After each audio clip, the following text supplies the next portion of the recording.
Jai Hind everyone, myself Mayank Trivedi, Assistant Professor in the Department of Computer Science and Engineering, Ajay Kumar Garg Engineering College, Ghaziabad. Today we are going to discuss about another data structure that is known as stack data structure. In previous we have talked about array, talked about the concept of array, the concept of linked list, pointers. Now we are going towards the different kind of data structure, which is also a type of sequential data structure, but the operation on this particular data structure is very different from the array and the linked list. ना अभी तक अगर पूरी तरीके से notice किया जाए तो सबसे पहले क्या हुआ कि हम सारे डेटास को इंडिविजुअली स्टोर कर रहे थे, अलग अलग मेमोरी लोकेशन पे स्टोर कर रहे थे। तो हमारे सामने एक प्रॉब्लम आई कि भाई क्या दिक्कत है कि अलग अलग डेटा स्टोर हो रहा है तो मेमोरी को फास्ट रिकवरी नहीं मिल पा रही है, फास्ट वर्किंग नहीं मिल रहा है। तो उसके लिए हमने क्या करा कि अगर हमारे पास सिमिलर टाइप ऑफ एलिमेंट्स पड़े हुए हैं तो आप कुछ मत करो, आप सीधे सीधे तौर पर आप क्या करो कि वो जो सिमिलर टाइप ऑफ एलिमेंट्स हैं उनको एक जगह पे स्टोर कर दो। अब जब एक जगह पे स्टोर करा तो हम उस कॉन्सेप्ट को बोले कि भाई ये कॉन्सेप्ट कौन सा है, एरे का कॉन्सेप्ट है। फिर उसके बाद प्रोग्रामर्स जो थे काम कर रहे थे, करते करते करते करते उनके दिमाग में एक और चीज निकल के आई कि भाई सिमिलर टाइप ऑफ एलिमेंट्स को स्टोर करना कोई दिक्कत वाली बात नहीं है, लेकिन सबसे बड़ी दिक्कत ये आ रही है कि अगर मेमोरी लोकेशन के अंदर मेरे को मेमोरी ही नहीं मिल पा रही है सिमिलर टाइप ऑफ एलिमेंट्स को स्टोर करने के लिए, तो फिर इस चीज का क्या ही फायदा। तो उस केस में हम लेकर के आए क्या, भाई आप लिंक लिस्ट की तरफ चले जाओ। लिंक लिस्ट में आप क्या कर सकते हो, अपने डेटा को अलग अलग लोकेशंस पे स्टोर कर सकते हो। ठीक है, अब ये सारी चीजें तो सही थी भाई, लिंक लिस्ट बढ़िया काम कर रहा था, एरे भी बढ़िया काम कर रहा था, बट जो ऑपरेशंस है ना, उन ऑपरेशंस को परफॉर्म करने के लिए कुछ टास्क या कुछ जगह पे ये दोनों ही डेटा स्ट्रक्चर्स उतने बेनिफिशियल नहीं निकल के आ रहे थे। तो उसके लिए हमने क्या करा, एक नया डेटा स्ट्रक्चर डिजाइन किया जिसका नाम था, हमने क्या रखा, स्टैक। ठीक है, now what is basically stack? The stack is basically a linear data structure that follows the concept of LIFO, that is last in first out. Most commonly ये particular concept या ये particular structure आप अपनी daily life में रोजाना use करते हो। ठीक है, फॉर एग्जाम्पल आप बुक्स को रखते हो तो बुक्स क्या होती हैं, एक के ऊपर एक रखी जाती हैं। तो जो बुक आपने सबसे लास्ट में रखी थी, अगर आपको कल को उठानी है तो वही बुक सबसे पहले आप उठाओगे। इसीलिए इस कॉन्सेप्ट को बोला हमने लास्ट इन फर्स्ट आउट, जो भी लास्ट में आया वो पहले निकल जाएगा। ठीक है, it contains only one pointer, that is top pointer to pointing to the top most element of the stack. जब हम स्टैक की बात करते हैं और उसके अंदर डेटा को एक्सेस करने की बात करते हैं तो हमारे पास सिर्फ और सिर्फ क्या होता है, एक ही पॉइंटर होता है। हमारे पास डिफरेंट डिफरेंट पॉइंटर्स होने की जरूरत ही नहीं है, रिक्वायरमेंट ही नहीं है, हमारे को सिर्फ एक ही पॉइंटर चाहिए और वो पॉइंटर हमेशा टॉप ऑफ द स्टैक को क्या करेगा, टॉप मोस्ट एलिमेंट को ही क्या करेगा, पॉइंट करेगा। ठीक, so basically stack can be defined as a container. एक डायग्राम भी बनाते हैं इसके साथ साथ, जैसा जैसे डेफिनेशन बोल लिया। तो वो कह रहा है a stack can be defined as a container in which insertion and deletion can be done from one end that is known as the top of the stack. Insertion भी जो परफॉर्म होगा वो भी क्या होगा, फ्रॉम द टॉप से होगा, ऊपर से ही होगा। और डिलीशन की अगर बात करें, डिलीशन ऑपरेशन की बात करें तो वो भी कहां से होगा, टॉप से ही होगा। ठीक है, तो इसलिए हम इसको क्या बोलते हैं, स्टैक बोलते हैं। ठीक, अब कुछ इंपॉर्टेंट की पॉइंट्स की बात कर लेते हैं यहां पे। तो it is called as stack because it behaves like a real world stack, that is example piles of book. अभी भी मैंने एग्जांपल में आपको ये बोला था। एक एग्जांपल और है, बहुत मोस्ट कॉमन एग्जांपल है, हम लोग मैरिजेस में जाते हैं, वहां पे खाने की प्लेट्स रखी होती हैं, that are also a stack. आप जो सबसे लास्ट में प्लेट रखी गई होगी ऊपर, उसी प्लेट को आप सबसे पहले उठाते हो, है ना। तो आप क्या कर रहे हो, इंसर्शन भी एट द टॉप कर रहे हो और डिलीशन भी क्या कर रहे हो, फ्रॉम द टॉप कर रहे हो। ठीक, a stack is an abstract data type with a predefined capacity, which means that it can store the element of a limited size.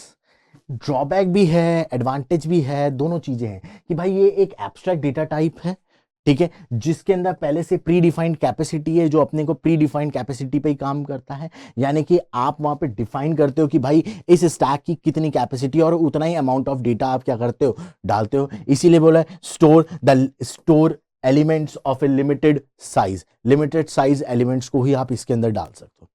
ठीक है, it is a data structure that follows some order, कुछ order follow करता है to insert and delete the element, and that order is last in first out. ठीक है, या फिर first in last out, LIFO या फिलो। ठीक है ना, कुछ ऑपरेशंस की बात करते हैं जो कि हम स्टैक के थ्रू परफॉर्म करते हैं। तो पहला ऑपरेशन जो हम परफॉर्म करते हैं वो क्या, पुश ऑपरेशन, पुश फंक्शन। ठीक है, जो कि क्या करता है, it is particularly operation use to insert the element in the stack.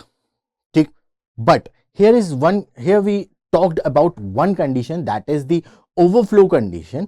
Whenever the capacity of the stack is full, यानी कि the top pointer pointing towards the topmost element of the stack, or the value of top pointer is double equals to the size of the stack, then we can say that that particular stack will be, that particular push operation is going to be going towards the overflow condition. ठीक है, यानी कि एक stack आपने बनाया, इस stack के अंदर आपने एलिमेंट डाला। ठीक है, 1 2 3 और 4। ठीक है, इस स्टैक की कैपेसिटी जो थी, यानी कि ये एक तरीके का एरे है, तो इस एरे की कैपेसिटी जो थी वो लेट सपोज 4 एलिमेंट्स की थी, 4 एलिमेंट्स की थी, और इसके अंदर आपके 4 एलिमेंट्स डाल दिए हैं। तो अब लेट सपोज 1 2 3 4 एंड 5। ठीक है, ये एलिमेंट्स आपने को डालने थे। अब आपने ये सारे एलिमेंट्स पहले 1 डाला, फिर 2 डाला, फिर 3 डाला, फिर 4 डाला। अब आप क्या डालना चाहते हो, 5 डालना चाहते हो फ्रॉम द टॉप। ठीक है, टॉप से डालना चाहते हो। तो क्या हुआ, स्टैक की साइज कितनी है, 4 एलिमेंट्स डल चुके हैं, आप 5 डालना चाहते थे, तो ये कंडीशन क्या बन गई यहाँ पे, ओवरफ्लो कंडीशन, कि भाई मैं अब इसके अंदर एलिमेंट्स डाल ही नहीं सकता। ठीक है, the second operation is pop operation. ठीक है, अगर मैं पॉप ऑपरेशन की बात करूं तो basically just like how the push operation perform, the pop operation is perform in reversibly, like push operation we insert the data into stack, but in pop operation we delete the data from the stack. ठीक है ना, एक stack बना हुआ है जिसके अंदर कुछ एलिमेंट्स डले हुए हैं 1 2 3 4। ठीक है, तो मैंने लेट सपोज क्या करा, पॉप किया। ठीक है, तो पॉप करते ही सबसे पहले क्या होगा, 4 पॉप होगा। देन उसके बाद मैंने पॉप किया। ठीक है, पॉप परफॉर्म करते ही, अब जब आपने 4 पॉप किया तो अब स्टैक का जो टॉप होगा वो क्या होगा, अब चेंज हो जाएगा, किस पे आ गया, 3 पे। तो अब जैसे आपने वो करा तो यहां पे क्या होगा, 3 एग्जीक्यूट हो जाएगा, यानी कि 3 बाहर निकल जाएगा। 3 निकलने के बाद स्टैक का टॉप क्या होगा, माइनस हो जाएगा, यानी कि 2 पे आ जाएगा। इसी तरीके से फिर से आप पॉप परफॉर्म करोगे।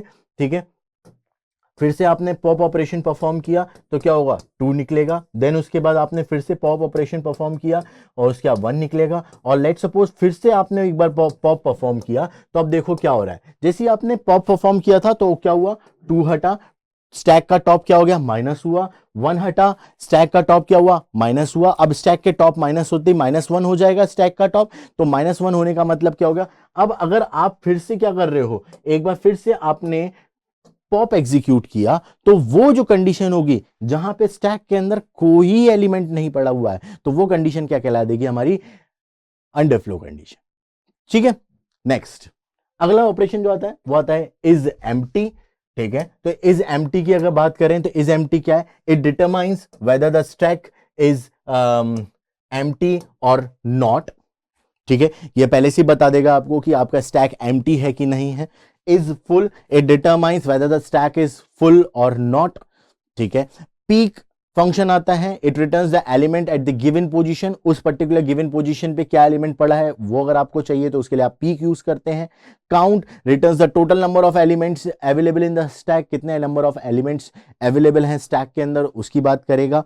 Change, it can change the element at the given position, किसी पोजीशन पे एलिमेंट पड़ा हुआ है उसको आपको चेंज करना है, बदलना है, तो उसके लिए आप चेंज फंक्शन का यूज करते हैं। Display, it print all the elements available in the stack, और सारे के सारे जो एलिमेंट्स स्टैक के अंदर डले हुए हैं उनको अगर आपको प्रिंट कराना है तो हम लोग डिस्प्ले फंक्शन का यूज करते हैं। अगर मैं बात करूं तो मेनली इन फंक्शंस का यूज ज्यादातर तौर पे हम लोग नहीं करते हैं, और करते भी हैं तो हम इनको डिफरेंट नाम से डिजाइन करते हैं, यानी डिफरेंट नाम के फंक्शंस डिजाइन करते हैं इनके अलावा, और कर भी सकते हो, कोई दिक्कत वाली बात नहीं है। मेनली जो आपको यूज में आते हैं वो आते हैं आपके पुश एंड पॉप ऑपरेशन। ठीक है ना, सबसे पहले बात करते हैं हम लोग पुश ऑपरेशन के बारे में कि पुश ऑपरेशन क्या है। तो there are several steps include in the push operation. The number one है, before inserting an element in the stack we check whether the stack is full और नॉट। ठीक है, वो कैसे चेक करेंगे? लेट्स सपोज आप एक स्टैक डिजाइन करने जा रहे हो और अभी तक आपने कोई एलिमेंट नहीं डाला है, तो सबसे पहला केस आता है एम्प्टी का। एम्प्टी के टाइम पर एक वेरिएबल आप हमेशा लेके चलोगे जिसका नाम रखोगे आप क्या, टॉप, और उस टॉप की वैल्यू क्या होगी, -1। अगर ये टॉप की वैल्यू -1 है, इसका मतलब स्टैक में कुछ भी नहीं रखा हुआ है और आप इसमें डेटा क्या कर सकते हो, इंसर्ट कर सकते हो। लेकिन अगर ये टॉप की वैल्यू -1 ना होकर के लेट्स सपोज कि ये क्या होती है, 5 होती है, और आप स्टैक जो डिजाइन करने जा रहे हो कोडिंग के अंदर, उसकी भी साइज आप क्या रखे हुए हो, 5 रखे हुए हो। ठीक है, तो उस केस में क्या होगा, स्टैक के टॉप की वैल्यू 5 है और एरे का साइज भी कितना है, 5 है, तो उस केस में क्या हो गया, मेरा स्टैक पहले से क्या है, फुल है। तो वहां पे मैं क्या कर सकता हूं, बोल सकता हूं कि भाई ये कंडीशन आ गई जिसमें ये ओवरफ्लो हो रहा है। ठीक है, यानी कि if we try to insert the element in the stack and stack is full, then the overflow condition occur. ठीक है, while we initialize the stack we set the value of top as -1 to check the stack is empty। अब हमें अगर check करना है कि मेरा stack empty है कि नहीं है, तो उसके लिए मैं हमेशा टॉप की वैल्यू क्या करूंगा, स्टार्टिंग में ही जब मैंने कोई भी एलिमेंट नहीं डाला है, तो उस केस में मैं हमेशा टॉप की वैल्यू इनिशियली क्या रखूंगा, -1 रखूंगा। ठीक है ना, when the new element pushed in the stack, the first value of top get incremented by top +1 and the top element will be placed at the new position of the top। now example की बात करते हैं। अब सबसे पहले मैं यहां पे क्या कर रहा हूं, कुछ एलिमेंट्स हैं लाइक 10 हो गया, 20 हो गया, 30 हो गया, 40 हो गया, मेरे को इनको इंसर्ट करना है। ठीक है, तो जैसे ही मैंने अपना क्या करा, टॉप वैल्यू 10 डाला, यानी कि सबसे पहले मैं चेक करूंगा कि टॉप की वैल्यू -1 है, उन्होंने कहा हाँ -1 है। ठीक है, तो मैं क्या कर दूंगा, टॉप की वैल्यू इंक्रीमेंट करूंगा। अब देखो पिछली बार आपको वैल्यू क्या मिली थी, टॉप -1। जैसे ही आपने अपना 10 को पुश किया, तुरंत टॉप की वैल्यू क्या हो गई, 0। क्यों, क्योंकि टॉप क्या हो चुका है, +1। तो जैसे जैसे मैं अपने एलिमेंट्स को डालता जाऊंगा, देखिए नेक्स्ट स्टेप में 20 को पुश किया तो टॉप की वैल्यू क्या हो गई, 1। नेक्स्ट स्टेप में 30 को पुश किया, टॉप की वैल्यू क्या हो गई, -2। जैसे मैंने 40 को पुश किया, टॉप की वैल्यू क्या हो गई, 3। तो जैसे जैसे मैं पुश ऑपरेशन परफॉर्म करता जा रहा हूं, मेरे टॉप की वैल्यू क्या होती जाएगी, इंक्रीमेंट होती जाएगी। ठीक, the element will be inserted until we reach the max size of the stack, यानी मैक्सिमम स्टैक की मैक्सिमम साइज तक जब तक हम नहीं पहुंच जाते हैं, तब तक आप क्या कर सकते हो, पुश ऑपरेशन को क्या कर सकते हो, परफॉर्म कर सकते हो। ठीक है, now going towards the pop operation. ठीक है, पॉप ऑपरेशन में क्या होना है, यहां पे डेटा क्या होता है, डिलीट होता रहता है। तो सबसे पहले हम यहां पे ये चेक करते हैं कि क्या मेरा स्टैक एम्प्टी तो नहीं है, क्योंकि अगर मेरा स्टैक एम्प्टी हुआ तो उस केस में अगर मैं पॉप ऑपरेशन को परफॉर्म करूंगा तो मुझे कौन सी कंडीशन मिल जाएगी, अंडरफ्लो कंडीशन। क्योंकि अंडरफ्लो कंडीशन कौन सी हो गई, जब स्टैक के अंदर कोई भी डेटा रखा ही नहीं है, तो वो कौन सी कंडीशन कहला दी जाएगी, आपकी अंडरफ्लो कंडीशन कहला दी जाएगी। ठीक ना, 2 पॉइंट में मैंने यही बात करी है। देन उसके बाद if stack is not empty we first access the element which is pointed by the top. अब जब कभी भी आपका पुश पॉप ऑपरेशन परफॉर्म होगा तो वह हमेशा कौन सा एलिमेंट डिलीट करेगा, जो स्टैक के टॉप में रखा होगा। तो यानी कि अभी स्टैक का टॉप किसको दिखा रहा है, 40 को दिखा रहा है। ठीक है, तो क्या होगा, 40 पॉप होगा सबसे पहले ना। जैसे ही आपने 40 को पॉप किया, आप तुरंत क्या करेंगे, अपने टॉप की वैल्यू को चेंज करेंगे, दैट इज टॉप -1, यानी कि एक वैल्यू आप क्या कर देंगे, घटा देंगे। पॉप पुश, अब देखो यहां पे 2 चीजें थी, इससे पहले हम लोग बात कर रहे थे पुश ऑपरेशन की। ठीक है, तो पुश ऑपरेशन में क्या हो रहा था, top is equals to top +1। अभी पॉप ऑपरेशन की बात कर रहे हैं। ठीक है, तो पॉप ऑपरेशन में क्या हो रहा है, top is equals to top minus 1। और बस यही चीज है जो हमें इसमें याद रखनी है या इसको दिमाग में रखनी है, बस ये दो चीजें, और मेरा स्टैक का ऑपरेशन परफॉर्म हो जाएगा, यानी कि पुश एंड पॉप ऑपरेशन मेरा परफॉर्म हो जाएगा। ठीक है, अगर मैं बात करूं तो स्टैक को यूज क्यों कर रहे हैं और क्यों इस तरीके की मतलब स्टैक को पढ़ने की कोशिश पढ़ाया जा रहा है या देखा जा रहा है, तो अगर हम बात करें किसी भी मैथमेटिकल इक्वेशन को अगर कंप्यूटर सॉल्व करता है, कोई भी मैथमेटिकल ऑपरेशन होगा उसको अगर मेरा कंप्यूटर सॉल्व कर रहा है या उसका रिजल्ट निकाल के दे रहा है, तो बाय यूजिंग स्टैक ओनली, सिर्फ स्टैक को ही वो यूज कर रहा है और उसको यूज करके ही वो परफॉर्म कर रहा है। ठीक है, तो कैलकुलेशंस को परफॉर्म करने के लिए ही ज्यादातर तौर पे हम लोग स्टैक को यूज करते हैं, क्योंकि और कोई मेथड ही नहीं है जिससे मैं अपने किसी भी मैथमेटिकल इक्वेशंस को सॉल्व कर सकूं या मैथमेटिकल इक्वेशंस को परफॉर्म कर सकूं। क्योंकि अगर मैथमेटिकल इक्वेशन अगर आप देखो तो कुछ इक्वेशंस ऐसी है ना, 10 minus 20 multiplied by 32 and divided by 40 minus 10। अब ये पूरी इक्वेशन है, ये पूरा एक मैथमेटिकल फॉर्मूला है। अब इस फॉर्मूले को अगर आपको सही करना है, आपको इसका रिजल्ट निकालना है, तो इसके रिजल्ट को निकालने के लिए मैं क्या करूंगा, स्टैक ऑपरेशन का ही परफॉर्म करूंगा, यानी push and pop, push and pop. यानी कि सबसे पहले मैं ये सिंबल को पुश करूंगा, फिर इस सिंबल को पुश करूंगा, फिर इसको पुश करूंगा, फिर इसको पुश करूंगा, फिर इसको पुश करूंगा, ये डिफरेंट डिफरेंट वैल्यूज को पुश करता जाऊंगा। एंड देन उसके बाद लाइक यहां पे ब्रैकेट क्लोज हुआ, तो ब्रैकेट क्लोज हुआ तो क्या होगा, सबसे पहले अगर हम ब्रॉड मास की बात करते हैं, मैथमेटिक्स में मैं लोग ब्रॉड मास की बात करता हूं, तो ब्रॉड मास में क्या होता है, पहले आप ब्रैकेट्स को सॉल्व करते हो, तो आपने जैसे 10 माइनस 20 इन तीनों को आपने पुश किया था, तो जैसे ही ब्रैकेट क्लोज हुआ ना, तो वहां पे क्या होगा, पॉप ऑपरेशन परफॉर्म हो जाएगा, और पॉप ऑपरेशन परफॉर्म होते ही पहले इनकी वैल्यूज को क्या कर दिया जाएगा, यूज कर लिया जाएगा।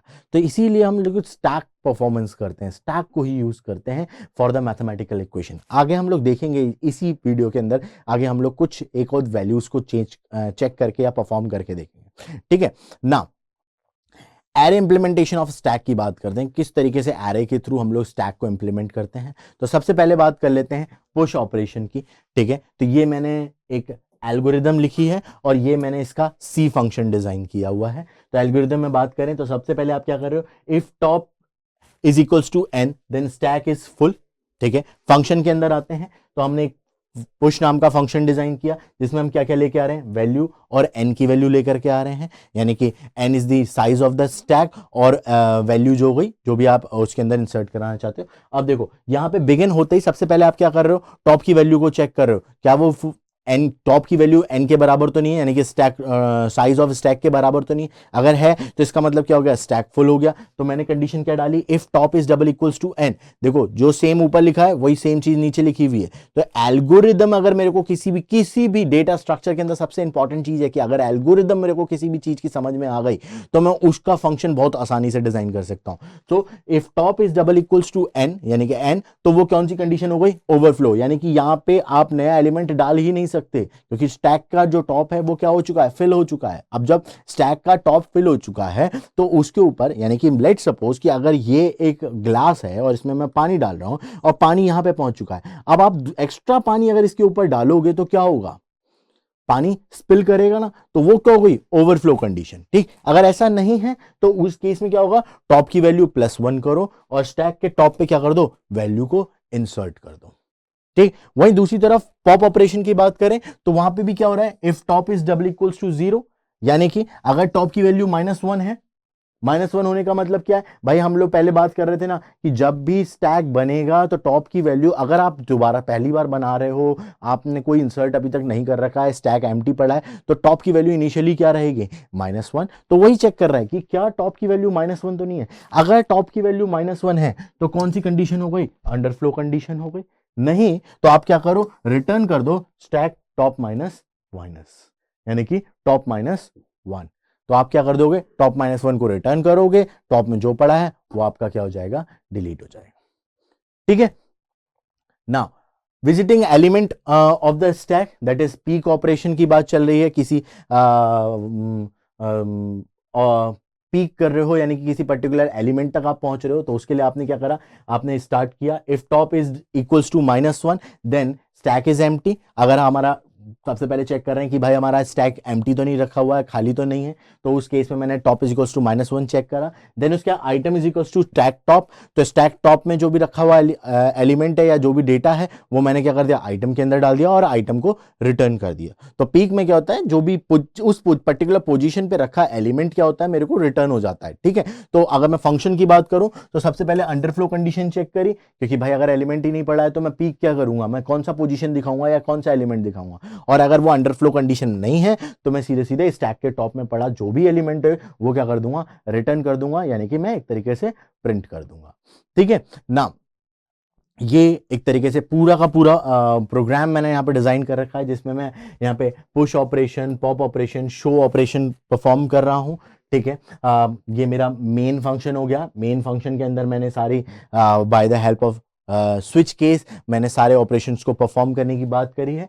ठीक है, सबसे पहले पुश ऑपरेशन, ये रहा मेरा पुश ऑपरेशन। तो ये अगर आप देखो तो सबसे पहले मैंने क्या करा, if top is double equals to null and then overflow condition. अगर ऐसा नहीं है तो मैं उससे क्या कर रहा हूँ, वैल्यू एंटर करा रहा हूँ, और वैल्यू एंटर कराने के बाद टॉप की वैल्यू टॉप +1 करके स्टैक टॉप के ऊपर क्या कर देता हूँ, वैल्यू को इंसर्ट करा देता हूँ। पॉप ऑपरेशन की बात करें तो अगेन आप टॉप की वैल्यू -1 से चेक कर रहे हो, अगर कंडीशन ट्रू है तो क्या हो जाएगा, अंडरफ्लो, नहीं तो टॉप की वैल्यू -1 कर दो। ठीक है, देन उसके बाद अगर आपको शो करना है तो जस्ट लाइक एरे को जिस तरीके से आप प्रिंट कराते थे उसी तरीके से आप स्टैक को भी क्या करते हैं, यहाँ पे प्रिंट कराते हैं। ठीक है, अब लिंक लिस्ट रिप्रेजेंटेशन की बात कर रहे हैं तो लिंक लिस्ट रिप्रेजेंटेशन में भी हम कुछ इसी तरीके से करते हैं कि यहाँ पे आपने क्या करा, सबसे पहले डेटा डाला। ठीक है, ये इस तरीके से कुछ कह सकते हो कि मेरा डेटा पड़ा हुआ है, तो यहाँ पे हो गया मेरा डेटा, यहाँ पे हो गया next node data, next node data, null. तो ये इस तरीके से कुछ रहता है रिप्रेजेंटेशन। तो जिस तरीके से आप लिंक लिस्ट बना रहे थे उसी तरीके से यहाँ पे भी काम होता है, और आप अपने स्टैक को बाय यूजिंग लिंक लिस्ट भी बना सकते हैं, एंड बाय यूजिंग एरे भी आप अपने लिंक लिस्ट को डिजाइन कर सकते हैं। ठीक है, सो एप्लीकेशंस की बात करते हैं। तो एप्लीकेशन में हम लोग स्टैक का जब एप्लीकेशन आता है तो हम लोग यहाँ पे अर्थमेटिक एक्सप्रेशंस के ऊपर यूज करते हैं, क्योंकि अर्थमेटिक ऑपरेशंस के अंदर एक्सप्रेशंस के अंदर हमें ऑपरेंड मिलते हैं, हमें ऑपरेटर्स मिलते हैं, तो उनके ऊपर हमें ये परफॉर्म करना पड़ता है। तो हम तीन चीजें यहाँ पे बात करते हैं, infix expression, post fix expression जिसको हम लोग पॉलिश नोटेशन भी बोलते हैं, रिवर्स पॉलिश नोटेशन बोलते हैं, और हम यहाँ पे prefix expression that is polish notation की बात करते हैं। ठीक है, अब जो इसमें सबसे ज्यादा ध्यान रखने वाली बात होती है वो होती है आपकी ऑपरेटर प्रेसिडेंस की, कि ऑपरेटर्स का प्रेसिडेंस क्या क्या है। तो सबसे हाईएस्ट प्रेसिडेंस होता है आपका bracket, curly bracket and square brackets का, देन उसके बाद आपकी power that is exponent, then multiplication and division, and then addition and subtraction. ठीक है, तो ये कुछ ऑपरेटर प्रेसिडेंस है जिनको यूज किया जाता है। अब सबसे पहले बात करते हैं कि इनफिक्स ऑपरेशन क्या है। तो इनफिक्स ऑपरेशन में सबसे पहले आता है आपका ऑपरेंड 1, बीच में होता है आपका ऑपरेटर, और फिर आता है ऑपरेंड 2। ठीक है, यानी कि कोई भी एक्सप्रेशन जो इस तरीके से लिखा हुआ है a + b, ठीक है, तो वो क्या हो गया, इनफिक्स ऑपरेशन। ठीक है, या इनफिक्स एक्सप्रेशन, यानी कि बीच में रखा है क्या, ऑपरेटर। जब भी ऑपरेटर दो ऑपरेंड्स के बीच में रहेगा तो वो क्या हो गया, इनफिक्स एक्सप्रेशन। लाइक एक एग्जांपल ये रहा, एक एग्जांपल ये रहा। ठीक है, तो ये क्या आंसर हो गया, इनफिक्स एक्सप्रेशन। ठीक है, देन सेकंड आता, नेक्स्ट आता है हमारे पास पोस्ट फिक्स एक्सप्रेशन। तो पोस्ट फिक्स एक्सप्रेशन की अगर बात करें तो ऑपरेंड और प्रिंट के बाद में आता है क्या, ऑपरेटर। यानी कि अगर कहीं एक्सप्रेशन लिखा है AB+, ठीक है, तो ये क्या बन गया, पोस्ट फिक्स एक्सप्रेशन। अब अगर मैं इस एक्सप्रेशन की बात करूं तो ये इन फिक्स में कैसा दिखेगा, A+B जैसा ही दिखेगा, A+B जैसा ही दिखेगा। तो A+B को ही मैं पोस्ट फिक्स में क्या बोलता हूं, AB+, यानी कि दोनों ऑपरेंड्स के बाद में। ठीक है, अगर कोई ऑपरेटर आता है, बाद में अगर कोई ऑपरेटर आता है तो वो क्या बन गया, पोस्ट। पोस्ट का मतलब क्या हो गया, बाद। ठीक, एंड लास्टली अगला आता है प्रीफिक्स। प्रीफिक्स में क्या हो गया, दोनों ऑपरेंड से पहले अगर ऑपरेटर आ रहा है, यानी कि अभी तक आपने क्या देखा, आपने देखा A+B, तो ये क्या बन गया था, इन, ठीक है। फिर उसके बाद आपने देखा ए बी प्लस, ये क्या बन गया आपका पोस्ट, ठीक है। अब यहां पे देखो बीच में था ऑपरेटर, यहां पे लास्ट में आया ऑपरेटर, और अगर ऑपरेटर पहले आ गया, ठीक है, तो ये क्या बन जाएगा आपका प्रीफिक्स। प्री का मतलब पहले अगर ऑपरेटर आ रहा है तो वो क्या हो गया आपका प्रीफिक्स एक्सप्रेशन, ठीक है ना।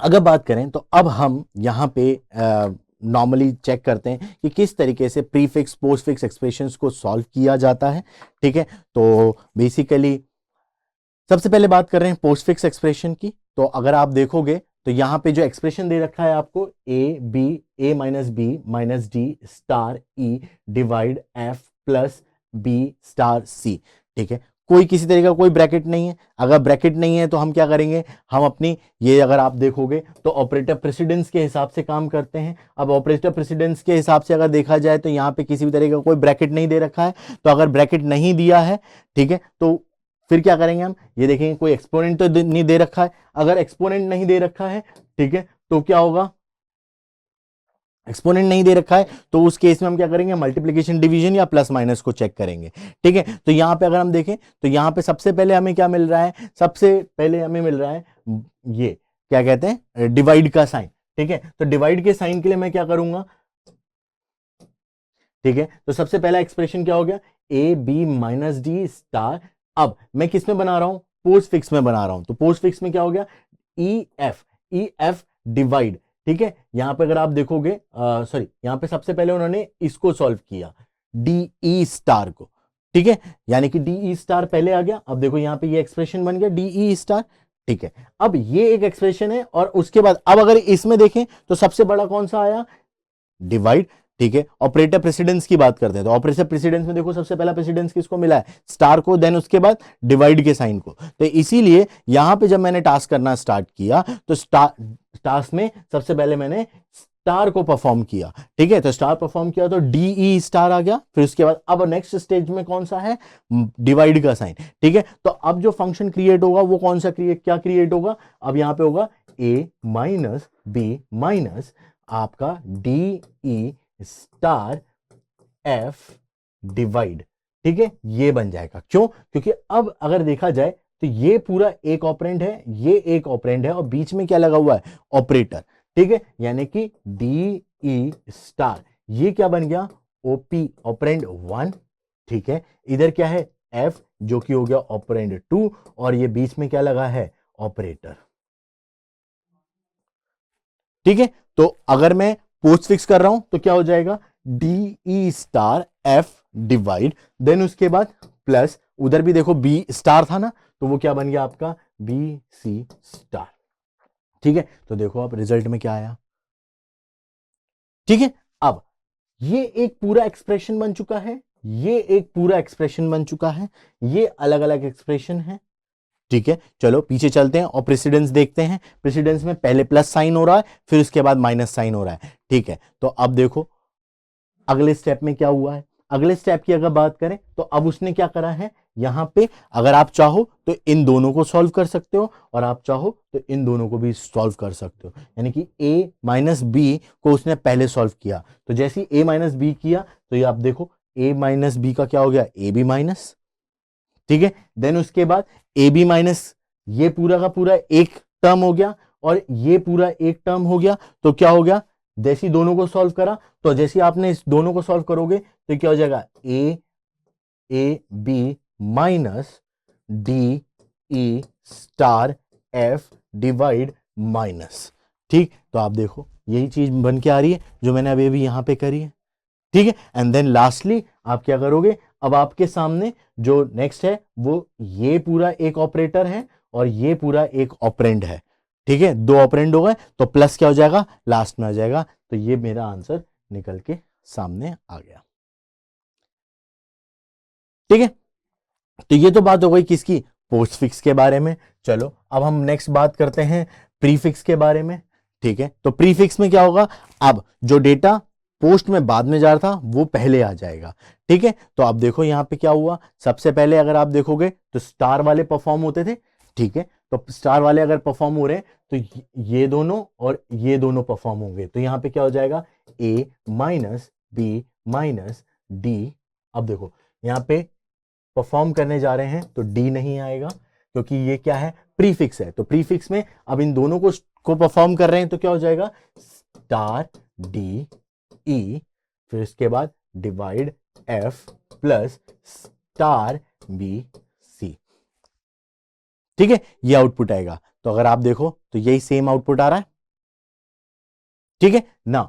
अब आपके सामने अगर बात करें तो ये एक हो चुका है, ये एक हो चुका है, और बीच में डिवाइड का साइन है, तो अब पहले डिवाइड का साइन सॉल्व होगा। तो डिवाइड का साइन जब जैसे ही सॉल्व होगा तो तुरंत आपको क्या मिलेगा, अब नेक्स्ट स्टेप में आएगा आपका A minus B minus divide का sign star D E F plus star B C.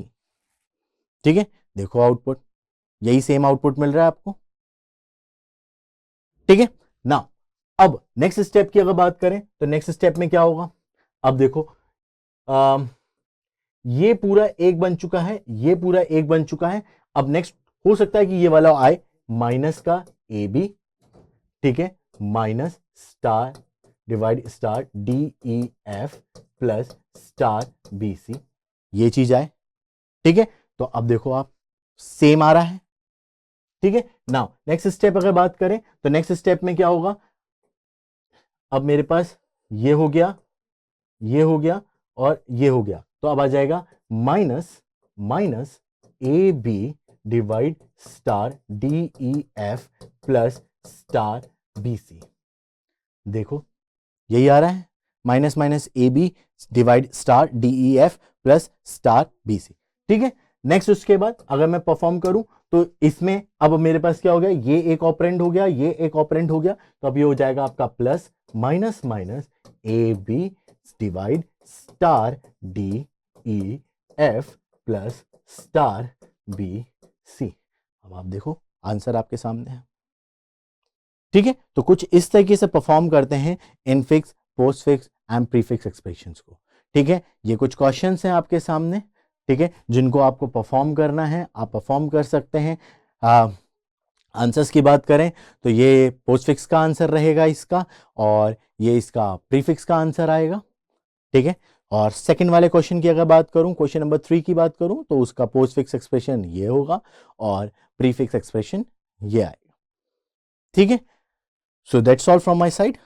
Thank you for listening. Jai Hind.